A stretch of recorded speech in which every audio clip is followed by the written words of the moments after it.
Бұл Бека деген баланың тоңазытқышының есігі жабылмай қалады.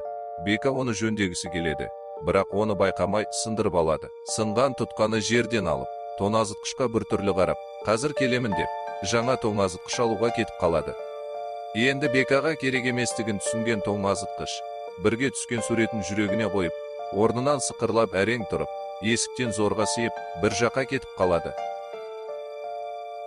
Жолда келе жатып, Су жаңа тоңазытқыштарды көреді.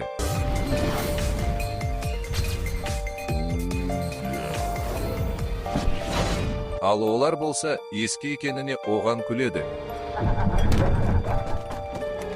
Бека үйіне қайта келіп, тоңазытқыштың жоқтығын байқап, қайғырады. Тоңазытқыштың естеліктерін машинаның желі ұшырып алып кетеді, бірақ ең маңыздысы қалады. Ол жолда өзіне ұқсаған тоңазытқыштың өлі күйін көріп, жылап қашып кетеді. Ізінен Бека ол суреттерді тауып, оны жаңағы тоңазытқыштардан сұрайды. Ол сүмелектер дым айтпайды, бірақ нанды жылытатын қай жақта екенін көрсетеді. Сөйтсе тоңазытқыш свалкада жүр екен. Енді естелікпен қоштасайын деп жатқанда, Бека келіп неге кетіп қалдың дейді. Тоңазытқыш ауыстырайын деп жатқанын көрсетеді. Сөйтсе Бека жаңа тұтқа алуға дүкенге кеткен екен.